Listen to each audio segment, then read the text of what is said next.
Okay. नमस्कार मित्रांनो. Trade for प्रॉस्पेरिटीमध्ये मी तुमचं सगळ्यांचं स्वागत करतोय. चला आपण पाहूया निफ्टी 50 थोडंसं मोठ्या टाइम फ्रेमवरती अनालिसिस बघूया. काय एक्झॅक्टली निफ्टी 50 आपल्याला सांगायचा प्रयत्न करते. कारण काय झालेलं आहे बघा, मार्केटने इम्पॉर्टंट लेवल्स ब्रेक केलेले आहे. आपण म्हणलं होतं की 22,500 ची लेवल जनरली मार्केटने ठेवायला पाहिजे होती, बट 22,500 ला सुद्धा मार्केटने ब्रेक करून 22,124 पर्यंत येऊन मार्केटने क्लोजिंग दिलेली आहे. म्हणजे कुठेतरी आपण जस्ट ग्रुपवरती बोललोच होतो की मार्केटचा जो फॉल आहे तो जरा फास्ट हवा होता आपल्याला, आणि एक्झॅक्टली जस्ट एक दिवस अगोदर आपण चर्चा केली आणि दुसऱ्या दिवशी आपल्याला एक मोठा फॉल मार्केटमध्ये पाहायला मिळाला. जवळजवळ या पॅच पासून जर बघसाल तर 2% आसपासचा मार्केटने फॉल आपल्याला शुक्रवारी दाखवलेला आहे. ओके. बघा, आपण थोडंसं मंथलीवरती अनालिसिस करायचा प्रयत्न करूया. मंथलीवरती मी तुम्हाला काय गोष्टी सांगायचा प्रयत्न करतोय की त्या अगोदर बघा, आपण लाईव्ह सेशन्समध्ये काय बोललेलो की मार्केट 21,000चा आकडा एकदा अचीव्ह करेल आणि त्यानंतर इथून एक डिमांड आहे तर इथून प्राइंग उचलण्याचा प्रयत्न करेल. हे ऑलरेडी आपण डिस्कशन केलेलं होतं. बघा, आता मी याच्यासाठी तुम्हाला काही गोष्टी दाखवेल, बट पहिल्यांदा समजून घ्या की कसं असतं की मार्केटमध्ये जेव्हा एखादा ट्रेंड चाललेला असतो किंवा एका ट्रेंडमध्ये मार्केट असतं, म्हणजे पॉझिटिव्ह ट्रेंड असेल, हाय लो हायर आहे, हायर लो हायर आहे, हायर लो हायर आहे. आता कसं असतं की पर्टिक्युलर ज्या टाइम फ्रेमवरती आपण हा ट्रेंड बघतोय, ठीक आहे, त्या टाइम फ्रेमवरती मार्केटचा जो हायर लो असतो ना, हा सगळ्यात इम्पॉर्टंट झोन असतो, इम्पॉर्टंट एरिया असतो. आणि मार्केट ज्यावेळी या पॉइंटला ब्रेक करतं ना डाऊन साईडला, त्यानंतर मार्केटमध्ये प्रेशर जनरली क्रिएट होत असतो. ओके. आता जर आपण या ठिकाणी बघतोय ना, तर विकलीवरती बघा, विकलीवरती हा जो पॉइंट आहे, म्हणजे विकलीवरतून असं कन्सिडर करू की या ठिकाणावर मार्केटचा एक ट्रेंड आपण कन्सिडर करू, हाय लो हायर आहे, बरोबर आहे. म्हणजे इथून मार्केटने आपण कन्सिडर करू की इथून एक वेव्ह चालू केलेली आहे, हाय लो हायर आहे, हायर लो हायर आहे, हायर लो हायर आहे. ओके. म्हणजे हा तो झोन आहे. 21,000ची लेवल आपण जी बोलत होतो, ज्याचं मी तुम्हाला बोललेलो की जशी अचीव्ह होईल मी तुम्हाला रिझन सांगेल. तर हे जे रिझन आहे ना 21,000चं, ते इम्पॉर्टंट रिझन हे आहे की मार्केटचा हायर लो या ठिकाणी आहे. आणि जनरली प्राइस मध्ये काय असतं की बायर्स या हायर लोला सेफर साईड ठेवण्याचा प्रयत्न करतात आणि या ठिकाणाहून मार्केटला वरती उचलण्याचा प्रयत्न मार्केटमध्ये होऊ शकतो आणि इथून बाईंग जनरली या भागामध्ये राहू शकते. आता मोस्टली बघा, मंथलीवरती आपण जर एक अनालिसिस करतोय, तर मला तुम्हाला एक गोष्ट दाखवायची, आपण याच्यावरती चर्चा करणारच होतो. तर ही चर्चा बघून घ्या कशी आहे की आपण जर मोठे फॉल आतापर्यंतचे मार्केटमध्ये बघितले तर आपल्याला बघा 2008 मध्ये एक मोठा फॉल दिसेल. त्यानंतर इथून मार्केट एक वरती आल्यानंतर आपल्याला या ठिकाणी एक फॉल दिसेल. इथे 2015च्या आसपास एक फॉल आहे तसं बघायला गेलं तर. आणि नंतर मग एक या ठिकाणचा फॉल एकदम छोटा फॉल होता, या ठिकाणी एक फॉल होता. आणि आता करंटली एका फॉलला आपण फेस करतोय. जर आपण एक कॅल्क्युलेट केलं ना या फॉल्सला आपण जवळपास, तर 2008चा जो फॉल होता तो 2008चा फॉल बघा जवळपास 63 म्हणजे 60%चा फॉल होता. ओके. इथे लिहितो तुम्हाला, 2008चा फॉल किती होता, 60%चा फॉल होता. जर आपण त्याच्यानंतरचा फॉल पाहतोय, म्हणजे हा फॉल आहे आपला 2010 मधला, म्हणजे 2 वर्षांनंतर, म्हणजे हा एकदम छोटा मोठा फॉल आहे, जास्त मोठा फॉल नाहीये. 28%चा फॉल आहे. 28% म्हणजे पण भरपूर फॉल झाला. 2010 मध्ये जर बघितलं तर तो आपला 2010 ते 11 मध्ये 28%चा फॉल आहे. ओके.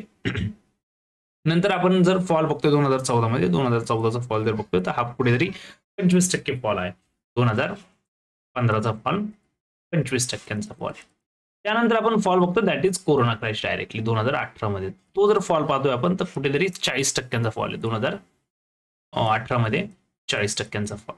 आणि याच्यानंतर डायरेक्टली आपण आता करंटली इथे एक छोटासा फॉल पाहतोय आपण, तसं नाही असं नाही पाहत नाही. हे युक्रेन वॉरच्या आसपास जे झालेलं होतं मार्केटमध्ये, तर हा जर फॉल पाहतोय आपण तर तो पण कुठेतरी 17%चा फॉल होता, जो की 2023 मध्ये होता. ठीक आहे. 2023 मध्ये 17%चा फॉल. ओके. आणि आता करंटली मार्केट जे ट्रेड करते, म्हणजे आपण कन्सिडर तर करत होतो इथून आपण 21,000च्या लेवल पर्यंत, म्हणजे या डायनेमिक्स म्हणजे या आपल्या हायर लो पर्यंत, तर हा 19%चा फॉल आपला कॅल्क्युलेट होतोय. पण जर तुम्ही ओव्हरऑल पॉइंट्स मध्ये जर कॅल्क्युलेशन करायला गेलात ना, पॉइंट्स मध्ये मार्केटमध्ये फॉल खूप मोठा झालेला आहे. याचं रिझन काय आहे की प्राइस जशी एकदम हायर रेंज आपल्याला द्यायचा प्रयत्न करते, तसं जसं जो काही फॉल येतोय ना, ते फॉल थोडेसे मोठे असे फॉल येत आहेत त्याच्यामध्ये. ठीक आहे. त्यामुळे आता तरी कन्सिडर करूया आपण 2025चा फॉल हा करंट म्हणजे ऑनगोईंग फॉल आहे, त्याच्यामुळे आपण याचा काय आकडा मांडत नाही या ठिकाणी. बट आता जर या फॉल्समध्ये आपण जर ह्यूज फॉल जर कॅल्क्युलेट करायला गेलो ना, तर 2008चा 60%चा फॉल आहे आणि 2018चा 40%चा फॉल आहे. ओके. आता याच्यामध्ये टाइम लॅब्स जर बघू आपण, तर हा टाइम लॅब्स जो आहे ना, तो टाइम लॅब्स जवळजवळ 10 वर्षांचा आहे, बरोबर आहे.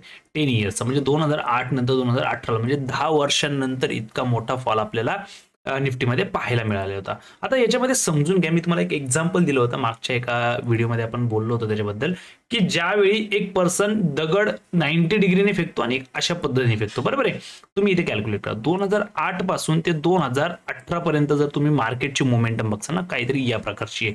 म्हणजे इथून फॉल जास्त आपल्याला मार्केटमध्ये का पाहायला मिळालं नाही, खूप वेळेनंतर. म्हणजे जास्त लांब अंतर कोण कापतं, तर अँगल 45 बिलोचा, 45 च्या नियर बायचा अँगल जर असेल किंवा काय त्याच्या सारखा जर कोणता अँगल असेल, तर तो तुमचा डिस्टन्स जास्त कापतो. बट जर 90 डिग्रीची मूव असेल तर ती मूव काय होते, जनरली फेल्युअर होते आणि त्याच्यामध्ये वेळेच्या अगोदर तुम्हाला फॉल पाहायला मिळतो. का? कारण वेळेच्या अगोदर लोकांना चांगला प्रॉफिट झालेला आहे. म्हणजे आपण 2 बॅचमध्ये मार्केटला हे करू, एक फर्स्ट 2 भागामध्ये डिवाइड करू. एक फर्स्ट पार्ट हा झाला आणि सेकंड पार्ट हा झाला. तर 2 पार्टमध्ये बघितलं, दोघांचा अँगल जर आपण कॅल्क्युलेट करतो, तर बघा दोन्ही म्हणजे जस्ट एक एक्झाम्पल आपण त्या दिवशी बोललो आणि एक्झॅक्टली या गोष्टीवरती आपण बघतोय की याचा अँगल जो ना एकदम स्टीप अँगल आहे.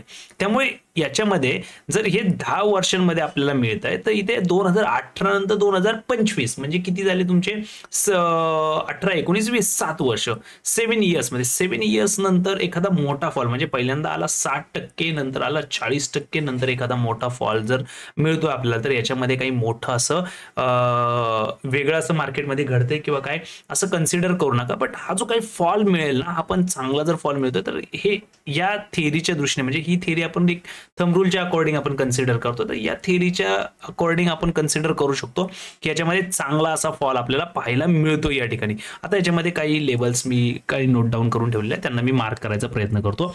इन केस भविष्यात आता तरी आपल्याला एक 21,000ची लेवल मिळालेली नाही, कारण आता मार्केटला 22,000ची लेवल तोडणं महत्वाचं, कारण 22,000ची लेवल सुद्धा एक सायकोलॉजिकल आकडा आहे. बरोबर आहे.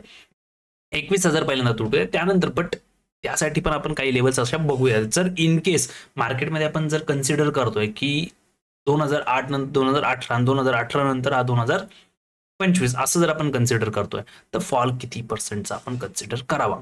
बरोबर की हे जर कन्सिडर करतोय, तर मी तर नोट डाऊन करून घेतलं होतं. एक तर लेवल होते 19,000, 17,000 आणि 15,000, या तीनही लेवल आपण मार्क करूया. ठीक आहे. त्या थोड्या मागे पुढे आहेत, पण मी 19,000 म्हणजे राऊंड फिगर आपण लिहून घेतलं. आता ही एक लेवल जर बघितली आपण, तर ही आहे तुमची 18,870, म्हणजे 18,900, म्हणजे 19,000 आपण कन्सिडर करूया. त्यानंतर इथे एक लेवल आहे 16,883, म्हणजे 17,000 आपण कन्सिडर करूया. आणि इकडे आहे दॅट इज 15,157, म्हणजे आपण 15,000 कन्सिडर करूया. ओके.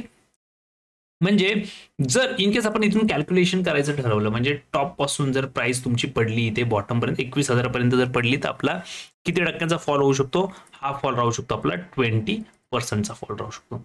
इन केस प्राइस त्या लेवललाही ब्रेक केलं, तर प्राइस मध्ये फॉल जो आहे तो फॉल कुठपर्यंत राहू शकतो, तर इथेपर्यंत राहू शकतो 28%चा फॉल. म्हणजे इथे म्हणजे तो नॉर्मल फॉल जो की आपण पाहतोय की लास्ट टाइम पण जो मध्ये फॉल येत आहेत या रेंजमध्ये, आपण जी रेंज मग कशी कॅल्क्युलेट केली त्यांच्या अकॉर्डिंग जर पाहतोय, तर 28%चा फॉल म्हणलं तर 18,000, 19,000ची लेवल आहे. आणि त्याच्या खाली जर आपण बघतोय, तर त्याच्या खाली जर जावं, तर त्याच्या खाली आपल्याला फॉल किती दिसतोय, तर 35% फॉल, 36% आपण कन्सिडर करूया. म्हणजे जवळजवळ कोरोना क्रॅशच्या वेळी जेवढा पण फॉल झालेला 40%, त्याच्या नियर बाय. आणि जर लास्ट रेंज जर आपण बघतोय, तर त्या रेंज पर्यंत जर बघितलं 42, म्हणजे जवळपास नियर बाय कोरोना क्रॅश, म्हणजे 2018 नंतर जर चांगलं करेक्शन किंवा चांगला फॉल आपण जर कन्सिडर केला, तर तो 15,000च्या लेवल पर्यंत जर निफ्टी पर्यंत येतोय, तर दॅट विल बी म्हणजे एक चांगलं फॉल आपण कन्सिडर करू शकतो, जिथून मार्केटला एक चांगली बाईंग येऊ शकते किंवा काय असं आपण कन्सिडर करू शकतो. ओके. आता ही 15,000ची लेवल, म्हणजे ही 42%ची लेवल लास्ट का पकडली, याला पण समजून घ्या थोडंसं. याला पण तुम्हाला मी मगाशी जसं सांगितलंय तसं मंथलीवरती तुम्ही ज्यावेळी कॅल्क्युलेट करताय, त्या मंथलीवरती कॅल्क्युलेट करताना बघा, या ठिकाणाहून मार्केट ज्यावेळी वरती गेलं, म्हणजे इथून आलं हाय, हायर लो, हायर आहे, हायर लो, हायर आहे, हायर लो, हायर आहे. ओके. मगाशी आपण काय म्हणलो, ज्यावेळी प्राइस ट्रेंड मध्ये चाललेली आहे, ज्यावेळी प्राइस तुमचा प्रिव्हियस हायर लो ब्रेक करते, त्यानंतर तुमची एक ती इंडेक्स असेल किंवा तो स्क्रिप्ट असेल निगेटिव्ह होता, तर मंथलीची जी टाइम फ्रेम आहे पर्टिक्युलर, ह्या मंथलीच्या टाइम फ्रेमवरती आपण जर पाहतोय, तर मॅक्सिमम फॉल आपल्याला 15,000 पर्यंत जरी दिसला मंथलीच्या अकॉर्डिंग, तरी काही मोठं असं काही वेगळं मार्केटमध्ये घडलं असं नाहीये, पण 15,000 ही लास्ट लेवल असली पाहिजे फॉलसाठी, मार्केटसाठी. ठीक आहे. मंथलीच्या अकॉर्डिंग हे खूप मोठं व्ह्यू आहे मार्केटचा. हा खूप मोठा टाइम सुद्धा घेऊ शकतो. बघा तुम्ही टाइम पिरियड हे करा. टाइम पिरियडच्या हिशोबाने पण आपण जर बघतोय तर 2008 मध्ये ज्यावेळी फॉल स्टार्ट झालेला, हा फॉल ऑलमोस्ट तुमचा 2009 पर्यंत चाललेला आहे. 1 वर्ष तुमचा हा फॉल चाललेला आहे. जरी मार्केटने पूर्ण 1 वर्षभर जरी फॉल केला एवढी रेंज, तरी काही मोठं काय असं काय वेगळं मार्केटमध्ये होणार नाही. बट माझं असं कन्सिडर मी असं करतोय, जरी मार्केटने या खालच्या लेवल्स तोडल्या तरी मार्केटने हे 15,000ची लेवल तोडू नये, कारण ही खूप इम्पॉर्टंट लेवल असणार आहे. हायर लो असणार आहे तुमचा मंथलीच्या अकॉर्डिंग. आता बघा, मला आपण ग्रुपवरती प्राप्तिताईने काही हे टाकलं होतं, शेअर मार्केटमधला जो काही सॉरी अनिल दादांनी टाकला होता बघा. ह्याच्यामध्ये आपण जर पाहतोय ना बघा, सर्वाधिक म्हणजे FII सेलिंग जो केलेला हे आहे टोटली आतापर्यंत, म्हणजे जेव्हापासून सेलिंग स्टार्ट झालेली आहे, म्हणजे हे पूर्ण वर्ल्ड मधूनच स्टार्ट झालेली आहे. म्हणजे मॅक्सिमम मार्केटमध्ये पण आपल्याला FII सेलिंग करताना दिसत आहेत. तर मग ही जी सेलिंग स्टार्ट झाली ना, याच्यामध्ये इंडिया नंबर 1 ला आलेला आहे बरं का. भारताने जो काही सेलिंग केलेली भारतामध्ये जवळजवळ 218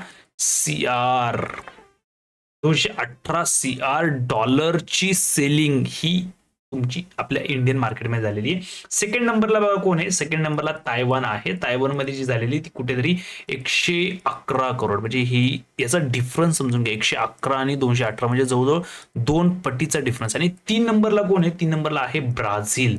ब्राझीलमध्ये किती झालेली बघा, ब्राझीलमध्ये झालेली 2.1 कोटी डॉलर इतकी सेलिंग झालेली. म्हणजे एक कॅल्क्युलेशन करायचा प्रयत्न करा, जो पहिला नंबर आहे आणि तिसरा नंबर आहे यांच्यामध्ये जर आपण कॅल्क्युलेशन केलं तर 10 पटीचा डिफरन्स येतोय. इतक्या ह्यूज आणि इतक्या एकदम ह्यूज प्रमाणामध्ये इंडियन मार्केटमध्ये सेलिंग चालू आहे. या गोष्टीला समजून घ्या. त्यामुळे प्रेशर थोडासा एकदम हायेस्ट आहे. आणि या महिन्याची 5वी कॅन्डल जी की क्लोज झालेली आहे आणि आपल्याला आता नवीन कॅन्डल पाहायला मिळेल, ती सुद्धा एकदम प्रॉपर अशी बेरिश कॅन्डल क्लोज झालेली आहे. म्हणजे आतापर्यंतच्या हिस्ट्रीमध्ये निफ्टीमध्ये सगळ्यात हायेस्ट फॉल आपल्याला इथे पाहायला मिळालेला आहे. चला आता आपण थोडंसं खालच्या आता लेवलला बघूया. मोठ्या लेवलचं अनालिसिस आपण मॅक्सिमम तर बघितलेलं आहे. एक अंदाज तुम्हाला पण आला असेल की आपण जरी मार्केटमध्ये बाईंग करायचं तर मार्केटचे टप्पे आपण कसे आयडेंटिफाय केलेले आहेत, हे टप्पे पण तुम्ही तुमच्याकडे नोट डाऊन करून ठेवा. खूप इम्पॉर्टंट आहेत. ज्यांना SIP करायचे असतात, ज्यांना म्युच्युअल फंड्स करायचे असतात, ज्यांना स्टॉक्समध्ये करायचं असतात, ज्यांना ETFs मध्ये टार्गेट करायचं असतं, त्यांच्यासाठी एक खूप इम्पॉर्टंट लेवल आहे. त्यामुळे या लेवल्स नोट डाऊन करून ठेवा. इथे 20चा एक आकडा कन्सिडर करा. म्हणजे जर तुम्हाला पिरॅमिडिक प्रोसेस टाइप जरी करायचा असेल तर तरी तुम्ही या पद्धतीने चालू शकता. ठीक आहे. थोडा आपण छोट्या टाइम फ्रेम वरती बघूया. आता बघा एक्सपेक्टेशन कसं असतं, जसं आपण छोट्या टाइम फ्रेम वरती येतो, छोट्या टाइम फ्रेमची मुवमेंट ह्या वेगळ्या असतात, मोठ्या टाइम फ्रेमच्या मुवमेंट वेगळ्या असतात. तर तुम्ही ओव्हरऑल 1 हार वरती जरी आपण बघतोय तर 1 हार मध्ये बघा, मार्केट ज्यावेळी पण वेळी फॉल करतं मार्केट रेंजमध्ये जातं, मार्केट फॉल करतं रेंजमध्ये जातं, मार्केट फॉल करतं रेंजमध्ये जातं, फॉल करतं रेंजमध्ये जातं किंवा वरती जाते रेंजमध्ये जातं. म्हणजे मार्केटची मुवमेंट ही 90 डिग्रीने अशा पद्धतीने जनरली चालत नाहीये. मार्केट खाली गेलं की रेंजमध्ये जाईल, रेंजमध्ये जाईल, रेंजमध्ये जाईल. हे आता इथे पण खाली आलं, रेंजमध्ये गेलं, जसं की आपण कन्सिडर करत होतो. या ठिकाणी फक्त प्रेशर थोडंसं लवकर क्रिएट झालं, आपण एक्सपेक्ट करत होतो इथून एक वरच्या बाजूला जम्प द्यावी आणि या 23,200च्या लेवल पासून फॉल द्यावा आणि या फॉल मध्ये आपण पार्टिसिपेट करणार आहोत. आपण याचं एक्सपेक्टेशन पकडलेलं, बट तसं झालेलं नाहीये. आता बघा सडन मार्केटमध्ये रेंज नंतर परत एकदा फॉल पाहायला मिळेल. आता आपण काय एक्सपेक्ट करूया की मार्केटची रेंज एक्सपेक्ट करूया. आता रेंज कशी एक्सपेक्ट करतो आपण की ही जी 22,000ची लेवल आहे, हा एक सायकोलॉजिकल आकडा आहे. 22,000 एक सायकोलॉजिकल आकडा आहे. या 22,000च्या वरच्या बाजूला आपण मार्केटला पॉझिटिव्ह बघतोय. ठीक आहे, म्हणजे सॉरी पॉझिटिव्ह बघतोय म्हणजे इन द सेन्स काय की मार्केटला होल्ड घेईल किंवा इथून थोडंसं शॉर्ट कव्हरिंग दाखवायचा प्रयत्न केला. आता शॉर्ट कव्हरिंग वेगवेगळ्या टाइम फ्रेमच्या वेगवेगळ्या झाल्या, छोट्या टाइम फ्रेमच्या वेगळ्या आहेत. जसं आपण स्कॅल्पिंगची व्हिडिओ मी तुम्हाला वरती आय बटन मध्ये देतो, त्याच्यामध्ये तुम्ही बघून घ्या स्कॅल्पिंग आपण कशी करत असतो. ठीक आहे. तर याच्यामध्ये बघा की त्या व्हिडिओच्या अकॉर्डिंग पण तुम्ही जर कॅल्क्युलेट करायचा प्रयत्न केलात ना, या ठिकाणी काही पॉईंट्स आहेत तुमच्यासाठी. म्हणजे तुमच्याकडे 22,200ची एक लेवल बनतीये आणि 22,300ची एक लेवल बनती. याचा अर्थ काय? याचा अर्थ सिंपल आहे बघा. याचा अर्थ मार्केट उद्याच्याला आपल्याला जरी मार्केट रेंज आपण कॅल्क्युलेट करतो तर मार्केटचा जो रेंजचा हायेस्ट पॉईंट राहू शकतो तो आयदर 22,300चा राहू शकतो, 22,200चा राहू शकतो. आता याच्यामध्ये इंट्राडेला ज्यांना पण आहे ना ऑप्शन सेलिंग करायची असते त्यांच्यासाठी पण हे खूप इम्पॉर्टंट पॉईंट असतात, त्यांनी पण हे नोट डाऊन करून ठेवा. इंट्राडेमध्ये ज्यांना पण आहे ना ऑप्शन बाईंग करायची त्यांच्यासाठी पण इम्पॉर्टंट आहे. आता या पॉईंट्सच्या वरती शॉर्ट कव्हरिंग मार्केटला मिळणार नाहीये, म्हणजे ऑप्शन सेलर्स काय याच्यावरती शॉर्ट कव्हरिंग देणार नाही. तर मी एक्सपेक्ट काय करेल, मी एक्सपेक्ट करेल आता मंडे आहे आपल्याकडे एक्सपायरीसाठी, ट्यूजडे आहे, वेनसडे आहे आणि थर्सडे आहे. ओके, म्हणजे 1 2 3 4 4 दिवस आहे. तर माझं असं एक्सपेक्टेशन आहे की आता एवढा मोठा 2% फॉल झालेला आहे, तर कुठेतरी मार्केटने पूर्ण रेंजमध्ये जावं. तर हे कुठेतरी हे पुढचे 4 दिवस आहेत ना रेंजमध्ये जातील, थोडंसं खालच्या बाजूने थोडासा प्रॉफिट बुकिंग दाखवायचा प्रयत्न करतील. इन केस इथून शॉर्ट कव्हरिंग झाली तर ही 22,300 पर्यंत शॉर्ट कव्हरिंग चालू शकते आणि 22,300 पासून पुन्हा एकदा फॉल मार्केट दाखवू शकतं. आता याच्यामध्ये एक गोष्ट समजू की आता मार्केटचा फॉल पण मोठा झालेला आहे. इन केस मार्केट याच्या वरती निघून येते तुमचं कुठे या 22,300च्या पण वरती निघून यायचा प्रयत्न करतोय, हा गॅप फिल जो म्हणतो आपण याला, म्हणजे अदरवाईज हा 22,560चा हा जो पॉईंट आहे ज्याला आपण मार्केटचा स्ट्रॉंग सपोर्ट असं म्हणत होतो, हा जो पॉईंट आहे हा मार्केटसाठी आता स्ट्रॉंग सप्लाय झोन पण बनलेला आहे. इथूनच मोठा सप्लाय आपल्याला पाहायला मिळतो बघा, इथूनच मार्केटने फॉल केलाय, सडन एवढी मोठी स्पाइक्स मार्केटमध्ये आपल्याला पाहायला मिळते. त्यामुळे सर आपण 22,500ची जे लेवल आहे 22,520 ते 22,560 एक स्ट्रॉंग सप्लाय झोन म्हणून मार्केटमध्ये काम करेल. त्याच्या अगोदर 22,300 आणि 22,200 हे मार्केटसाठी इम्पॉर्टंट पॉईंट्स आहेत, ते निघणं खूप गरजेचं आहे. त्यानंतरच मार्केटमध्ये आपल्याला प्रॉपरली 22,500ची लेवल मिळेल. अदरवाईज तुम्हाला मार्केटमध्ये जो फॉल आहे तो पहिल्यांदा स्टार्टिंगला या ठिकाणाहूनच पाहायला मिळेल. इथूनच मार्केट पहिल्यांदा खाली पडेल, त्यानंतरच मार्केट वरती जाण्याचा प्रयत्न करेल. त्यामुळे 22,300 ही लेवल तुमच्यासाठी सिलिंग आहे. आता याच्यामध्ये जर तुम्हाला कन्फर्मेशन्स घ्यायचे तर मग तुम्ही जे काही व्हिडिओ सांगितलेली आहे 1 मिनिटांमध्ये तुम्ही कन्फर्मेशन घ्या आइसलँड टॉपचं वगैरे, आणि त्याच्याप्रमाणे त्याला डील करायचा प्रयत्न करा. त्याप्रमाणे तिथून तुमचे पॉईंट्स अक्युमुलेट करायचा प्रयत्न करा. आता सेम तुम्हाला इथे खालच्या बाजूला 22,000च्या लेवलला पण दिसेल. 22,000च्या लेवलला हायेस्ट वाय बसलेला असेल, त्यामुळे काय करेल इकडे पण मार्केट येऊन अशाच प्रकारची लेवल बनवून वरती जाण्याचा प्रयत्न करेल. तर इथून पण तुम्हाला सी साईडला पण ट्रेड मिळू शकतो आणि इथून तुम्हाला पी साईडला ट्रेड मिळू शकतो. अशी एक तुम्ही रेंज कन्सिडर करा मार्केटमध्ये आणि या रेंजच्या आतमध्ये मार्केटमध्ये ट्रेड करायचा प्रयत्न करा. आता ही 21,798 मी तुम्हाला ॲडिशनली लेवल टाकून दिलेली आहे. आता लगेच झाला आपण टार्गेट नाही करत आहोत, बट जी काही लेवल आहे ती याच्यामध्येच आहे. याच्यामध्येच पहिल्यांदा आपण मार्केटला टार्गेट करूया. ठीक आहे, चला. आणि वरती गेल्यानंतर 22,560ची लेवल, खाली मग तुमच्याकडे लेवल आहेतच. 21,800ची एक लेवल आहे, ती पण इम्पॉर्टंट लेवल राहील. बट ह्या झोनला आणि या झोनला थोडंसं इम्पॉर्टन्स जास्त देऊया आपण सोमवार, मंगळवार, बुधवार आणि गुरुवारच्या मार्केटमध्ये. ठीक आहे, चला. धन्यवाद मित्रांनो. व्हिडिओ आवडला असल्यास व्हिडिओला लाईक करा, चॅनलला सबस्क्राईब करा आणि मॅक्सिमम मित्रांपर्यंत चॅनलला शेअर करायचा प्रयत्न करा. धन्यवाद.